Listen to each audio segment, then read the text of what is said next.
The site, which would become known as Upper Marlboro, was first settled in Prince George's County near the end of the 17th century. Charlestown, an official port town on the Patuxent River, was the seat of local government at that time, and a small courthouse was constructed there by 1698. The original courthouse or courthouse site was selected on a knoll overlooking a navigable waterway. That was because not only did the people travel throughout the colony, and it was a colony back then, by water, by boat, but that all of the trade and all of the agriculture was conducted they moved all of the either supplies in or their produce out by river. In 1706, the town of Marlboro was formed in Maryland's Prince George's County by the Act for the Advancement of Trade and Erecting Ports and Towns. In order to distinguish itself from Lower Marlboro, located on the other side of the river in Calvert County, Marlboro soon came to be known as Upper Marlboro. By 1718, the population and commercial viability of Upper Marlboro began to flourish, so much so that after numerous petitions from local residents, the General Assembly agreed to relocate the county courthouse from Charlestown to the burgeoning community of Upper Marlboro. The new courthouse began its service to the community in 1721. By 1747, vast tobacco fields dotted the landscape, and an act for amending the staple of tobacco named Upper Marlboro a tobacco inspection warehouse. With easy access to the waterways of the Patuxent, the harvest and transport of this major cash crop allowed Upper Marlboro to continue its ascent toward affluence and importance. This county was a major tobacco producer in which they shipped the tobacco to England.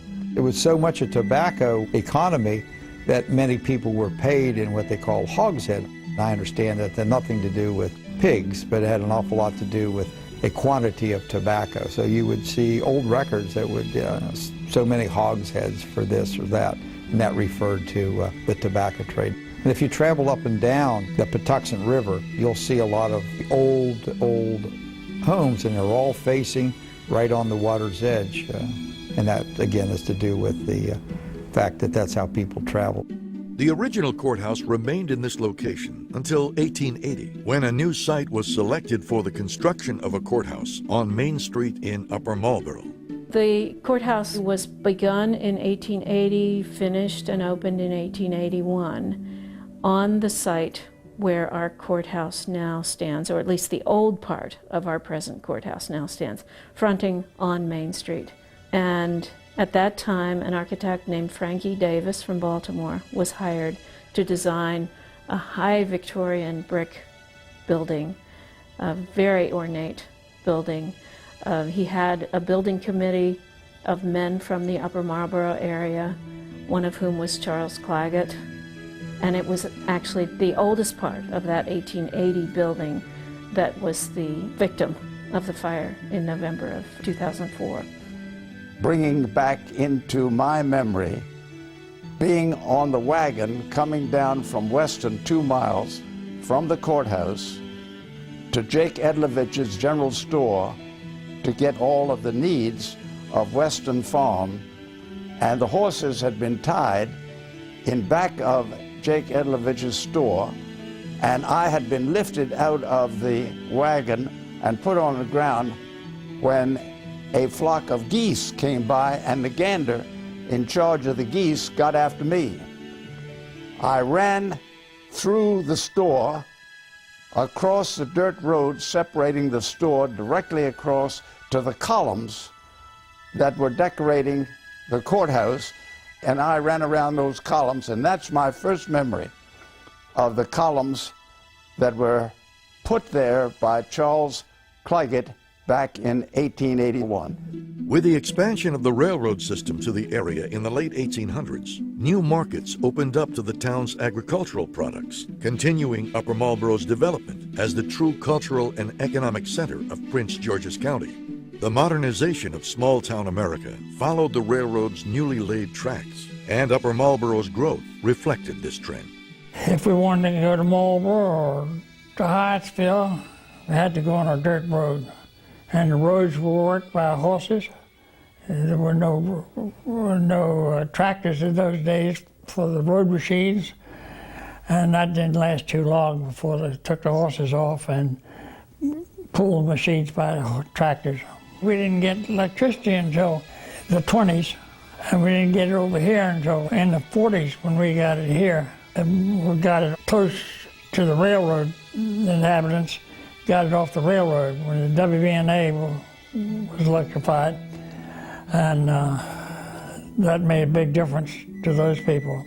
My memory of the road when I came in on the wagon, and for many, many years, was that it was a dirt road.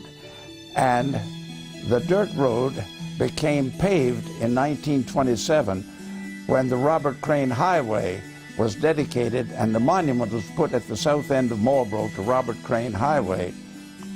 So the change of dirt road to gravel road occurs by way of what you might say population necessity and easier access to the courthouse at Upper Marlborough to preserve its location there, and everybody else could travel and get there when they were scheduled to do so, whether as defendant or as plaintiff in whatever might be the case. With the road infrastructure in place, the still diminutive courthouse saw an ever-increasing demand for its services. Very small building. Parking lot was in the front, in the front right-hand corner of the courtyard.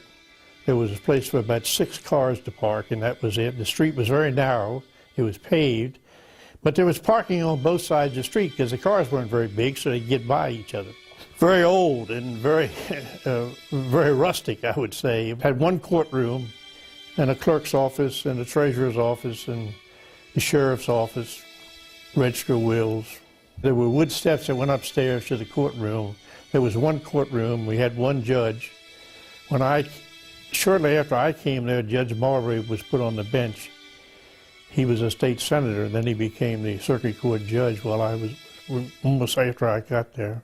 The courthouse was more than a home for the judicial systems of the townspeople of Upper Marlborough. It was a central part of everyday life. Before movies came, before television, before any other source of entertainment, people would flock to the courthouse and be a part of the adjunct to the jury or adjunct to whatever the proceeding was by way of administration of justice.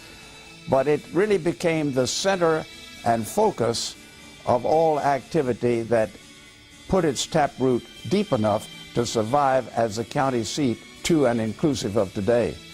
Before there was a county administration building, before the county government moved to the Kennedy Center-like building across the street, this was the government. Everything was here. Everything started and stopped here of any consequence in this county.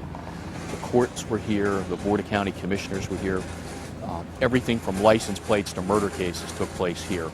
They would have night court in the Washington metropolitan area overseen by the United States Commissioner, who at that time was Samuel H. Malloy, who became a circuit court judge in Prince George's County. And literally every Saturday night they'd have night court. And they would come down and recruit people from land records to serve the roles of various people who got in all kinds of mischief on the Suitland Parkway because that was a federal highway. And the story always was they never had to play roles because this was in real life what happened in their own spare time when they were in land records.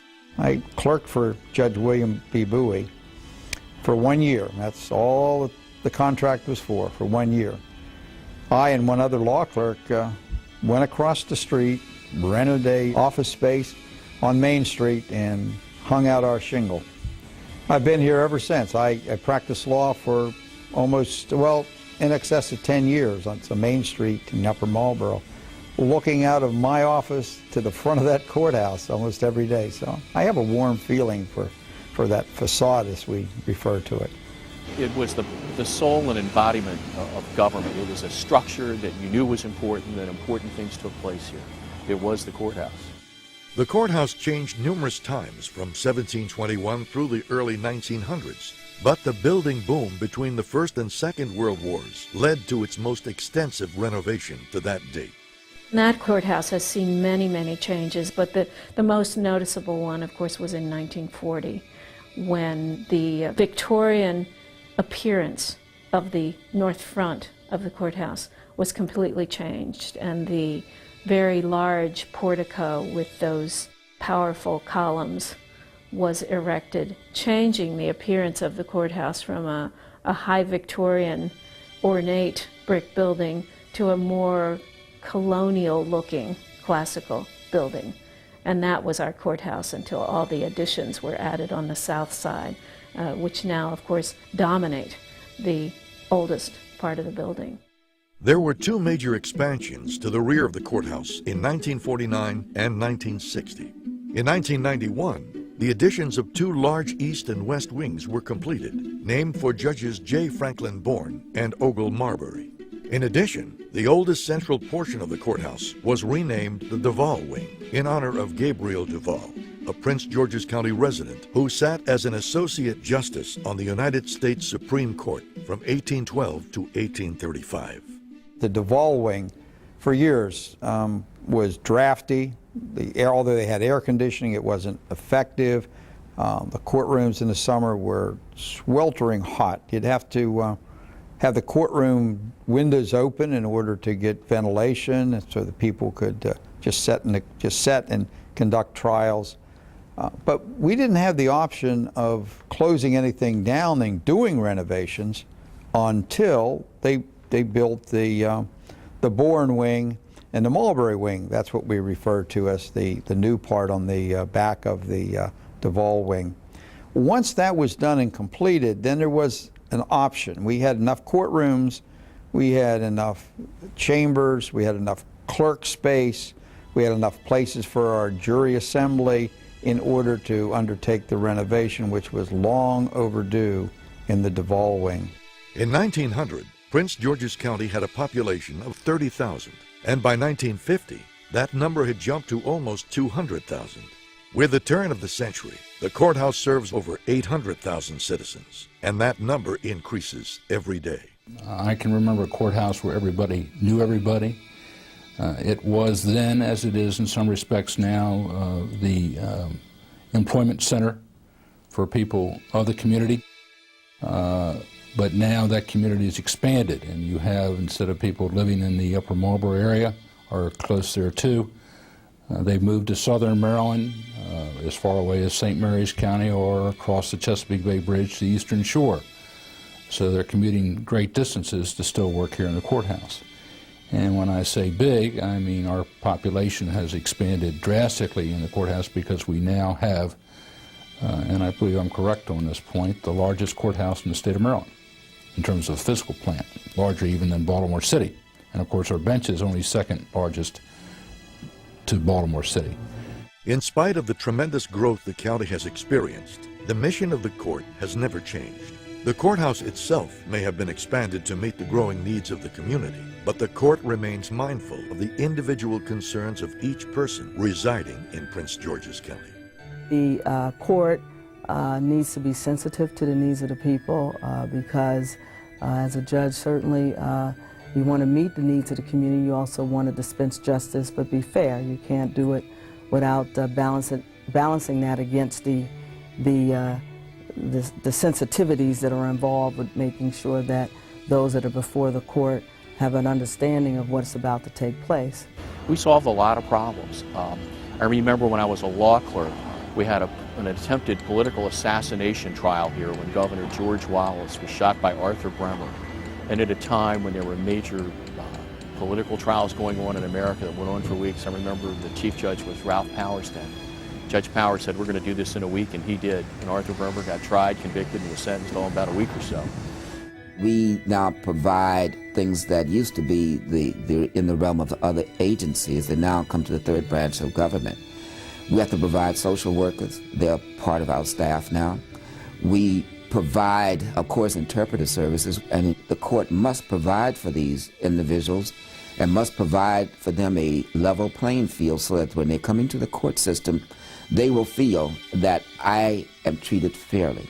No one wins all the time in court, but everyone should always be treated fairly and with courtesy and dignity whenever they come into that system.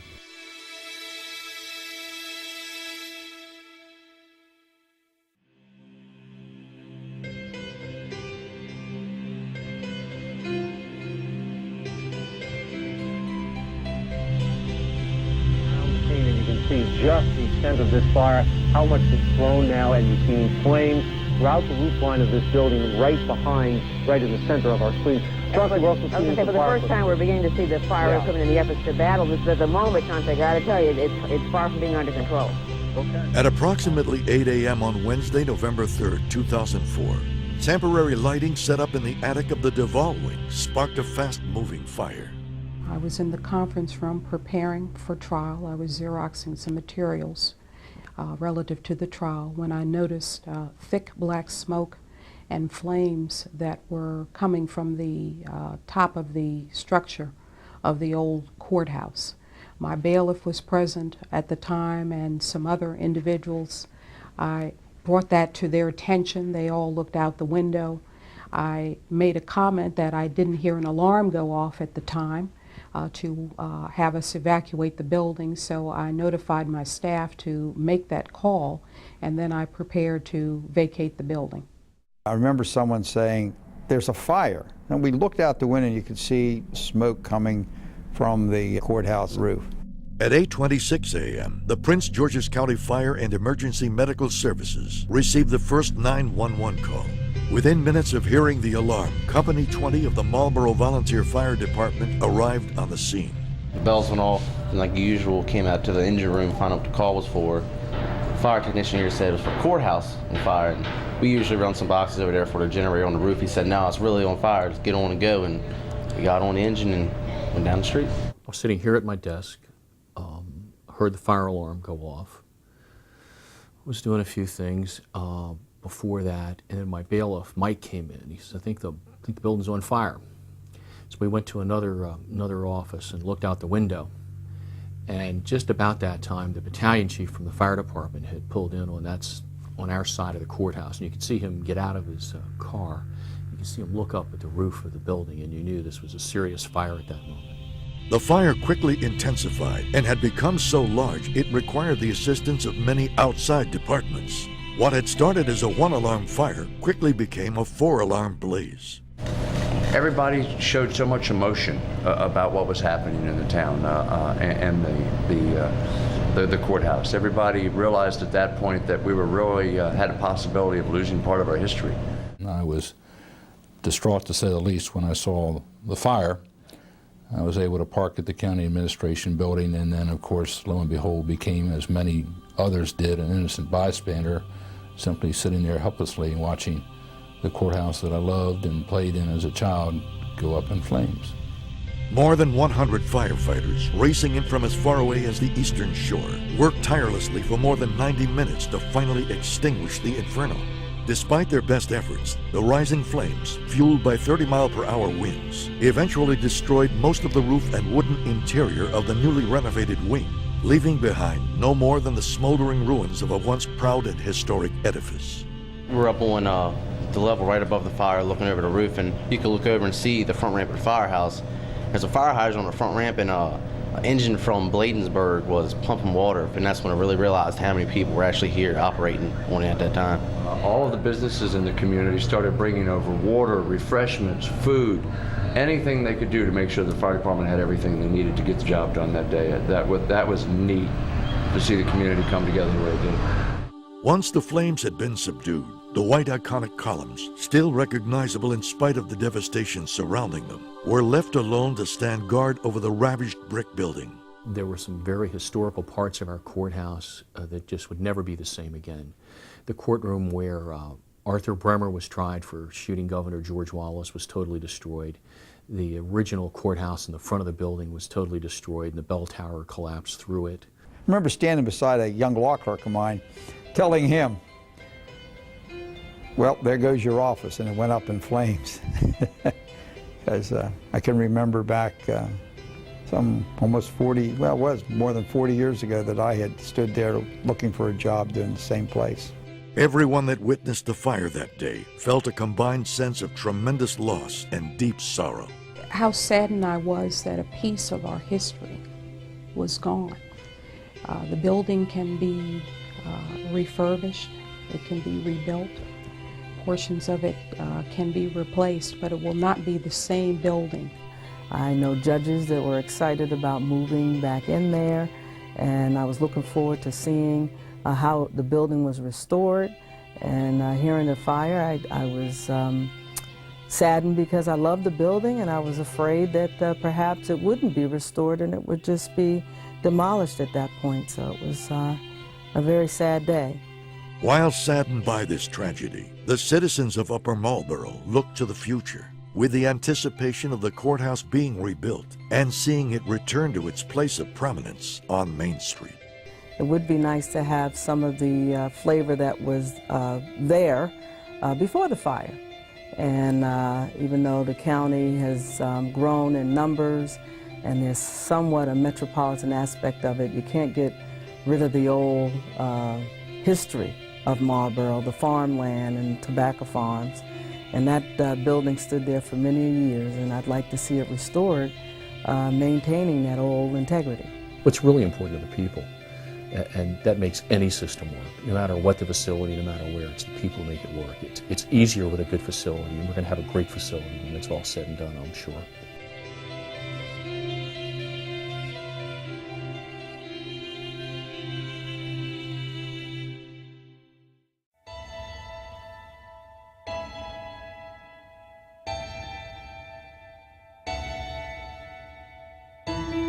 It is a great day.